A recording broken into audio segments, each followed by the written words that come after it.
Welcome to the Old Iron Lover channel. Bob here for the channel, and today we're going to do a video on using a new acquisition. You may have seen it in one of my other videos where I talked about things that I acquired at a estate sale. Anyway, this is a TDR 82B drill sharpener. It has some other functions, and we'll talk about those in other videos down the road. But for now, what we're going to do today is look at two things. The first part of the video will be the basic generic setup to drill to sharpen a drill. The second part will delve more into the geometry of what's happening, in case you're interested. Although honestly, you get through the first part, if that's as far as you want to go, and you'll be set up to go ahead and sharpen drills with it. I'll give you a couple of hints along the way of the things that I ran into that would probably save you some time and effort and a little frustration. Let's take a look at the grinding unit just as an overview first, so we can see what all the parts and pieces look like and everything. So it's basically a motor with a spindle that has a cup grinder or a cup wheel on it. There's actually two cup wheels that come with it. One of them is an 1 3/8" diameter OD, which is this one for the smaller drill bits that go between 1/8 of an inch and 3/4 of an inch. If you have larger drill bits, you get the 2 3/8" stone, and it'll take you up from 3/4 of an inch up to 1.5 inches.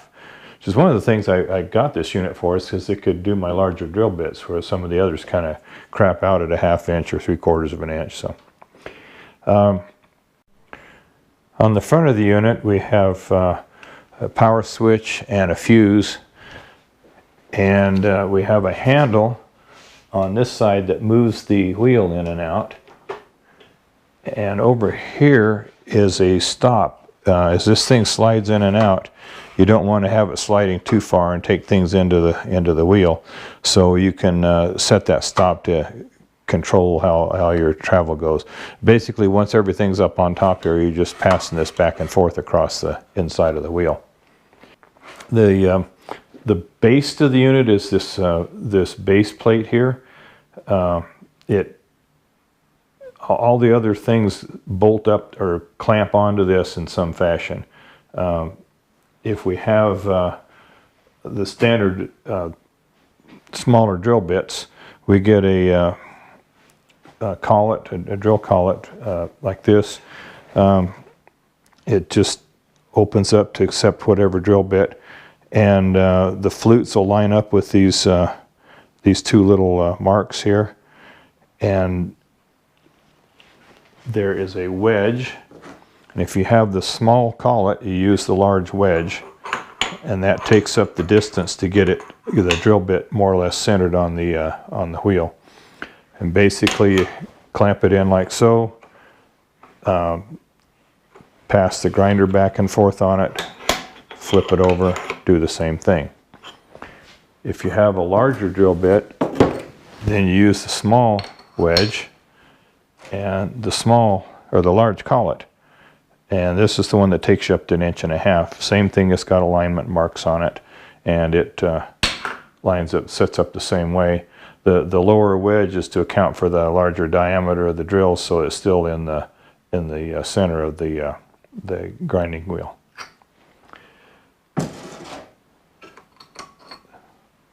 All that said, this base plate has two adjustments on it.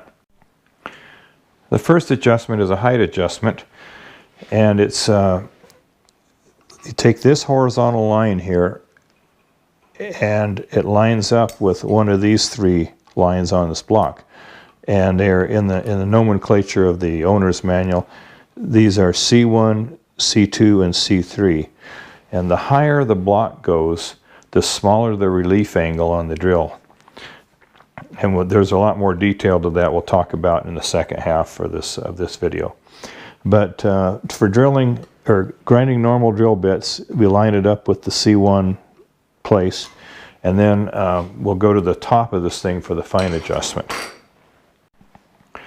In addition to the marks on the end of this, the C1, C2, and C3 marks, we have this dial here that allows you to set kind of a fine-tuning thing for it. And there's an A, a B, and a C location, and then there's 12 tick marks around the perimeter. There's a little dimple right here, which is the index point. And we start out with it on C1, we turn it to the C position. That's kind of a neutral position. And each tick mark past C is going to be C1 plus 1, C1 plus 2, C1 minus 1, and so on. So we're going to set it at C1 plus 1, which is kind of a neutral place to set it. The other adjustment is the vertical line on the front of this lines up with the point angle of the drill, which in this case is 118 degrees. And we put the little, tighten up the little set screw here to hold everything in place. That locks it all in. So now we are ready to set up the drill in the machine and actually grind one. So to set up for a small drill bit, in this case I got one that's a little over 3/8 of an inch. And the nice thing about having one of these things is that you keep your drill sharp. This one here is a 13/32, looks like. Anyway, so we start out with the large wedge. We're set at C1 plus 1 on the height, which should nominally give us a 10-degree relief angle. We'll talk more about relief angles down the road. The next thing we do is load the chuck with the drill bit. I'd like to try to leave about 3/4 of an inch sticking out, and then those two little index marks line up with the cutting edge of the flute. And in this case I got just a little corner wear, and so I should be able to line it up. If you had a lot of grinding needed to take a big chunk out, you know, a chip out of it or something, you can turn it like that. Just turn a little more and you'll end up grinding until the flute is even, and you'll take out the wear on the corner. But for now we're going to just do a normal sharpening with it, about like so.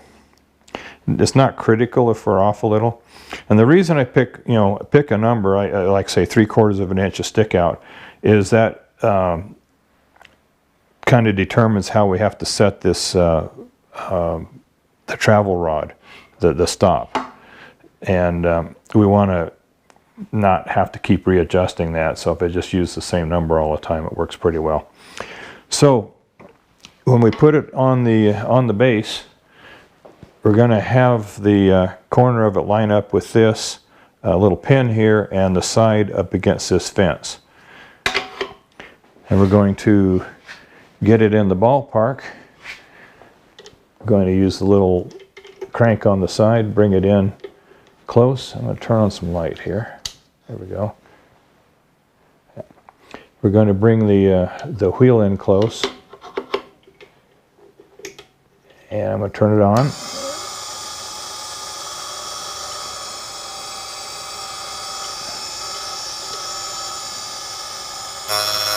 That's just a little bit. You don't need a whole lot of engagement here. In fact, it's better if you take a little at a time.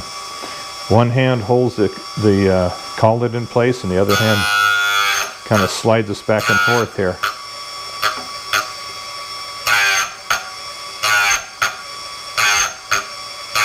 I got kind of a heavy cut going because I do need to take that little spot out of the corner of the bit. And you go until you spark out, as they say in surface grinding. That's the point at which you may still be rubbing, but you're not throwing any more sparks, so you're not really removing any material of consequence.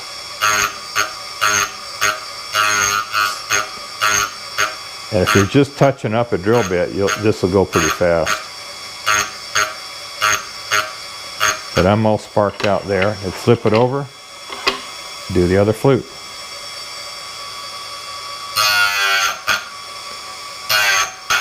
You shouldn't need to dip it in a bucket of water or anything to cool it.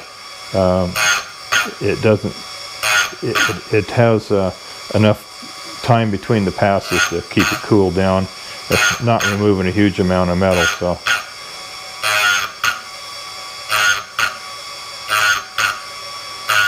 Still sparking a little.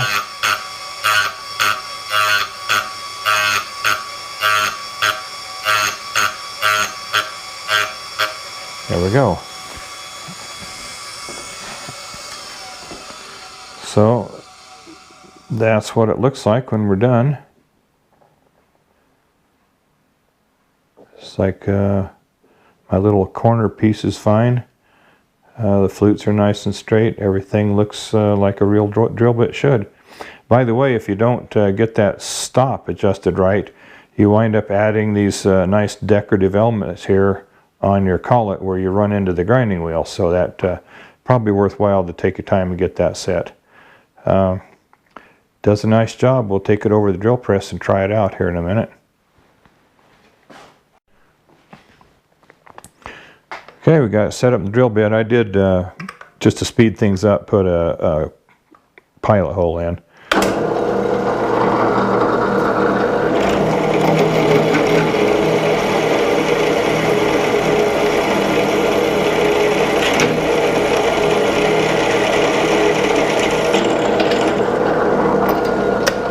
Drills beautifully.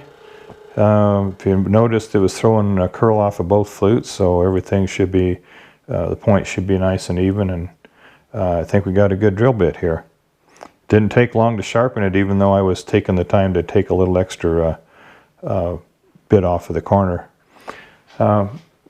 Just a couple things you might notice. If you got a whole bunch of miscellaneous drill bits to sharpen, you may find some that the heel was not ground as deep as this this unit will grind, and you'll wind up taking several passes to get the heel cut back where it belongs. This would be especially true if you had something that were hand ground, and we just didn't quite get it cut back far enough. You'll also see that if you have one that's off center, of course, you're going to spend a lot more time on one flute getting it to spark out than the other flute. So, but when it's all right, it should spark out evenly on both sides. 4 or 5 passes on each side and be fine. And again, if you kind of pick a consistent amount of stick out when you put it in the collet, you'd probably save yourself some time messing around with the stop adjustment. So. That's pretty much all you need to know to use the unit. Now, if you are interested, I'm going to go into a little more depth on the geometry of the thing, and we'll see, what things look like as far as the differences in the height, the differences in different diameters drill bits, how they're handled, the different relief angles and that sort of stuff. So we'll come back in a minute and do that. So the first thing I wanted to show you is a little bit of the basic geometry of the unit. I'll turn this over, it's easier to hang on to it that way. So when we have everything set up in the machine, the base plate is right underneath the bottom of the wedge here.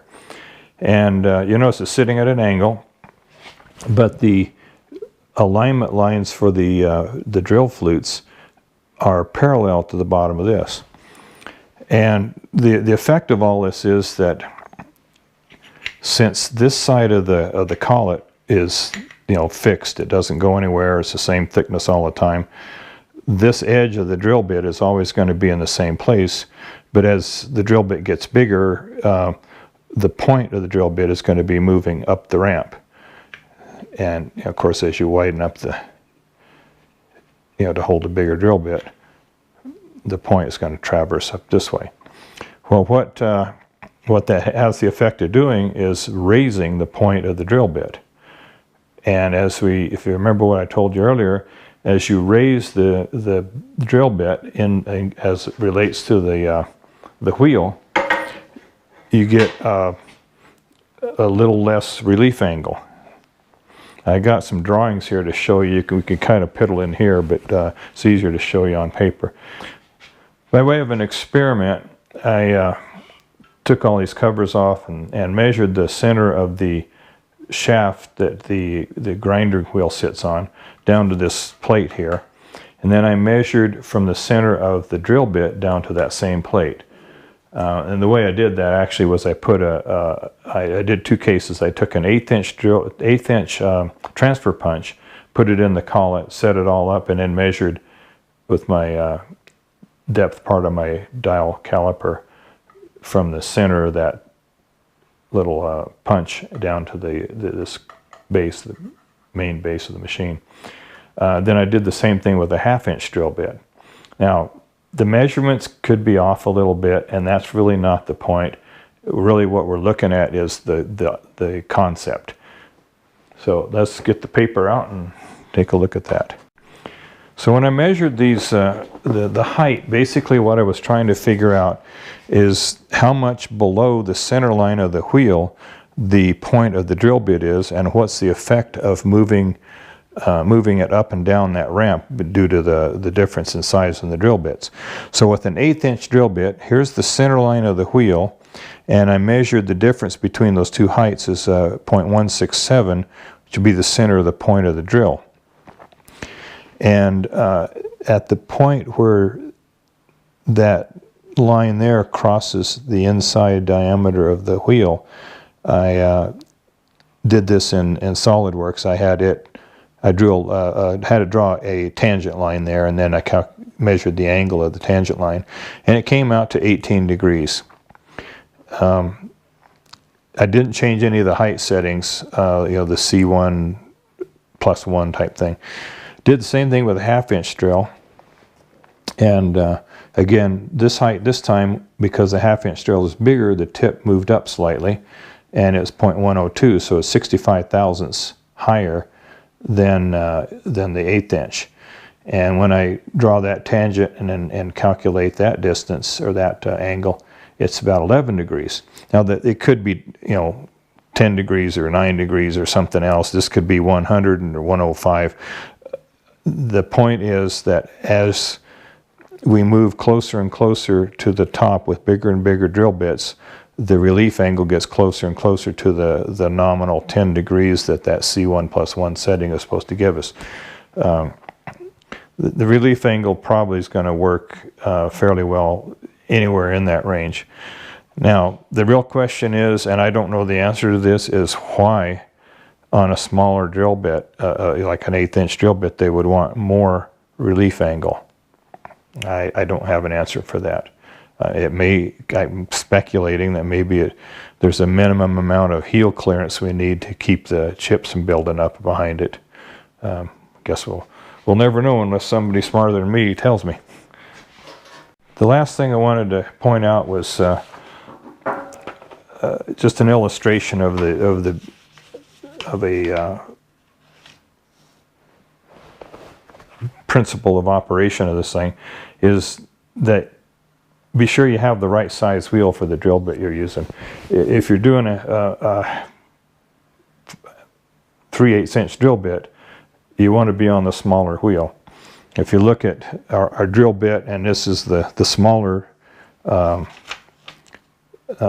wheel, you start out here. As the bit gets bigger or smaller, we go down further, and you can see that it kind of tracks. You wind up at some point taking some more of the heel off. You don't go down too far with this, though. You only move a little bit. So if you have the big one in there,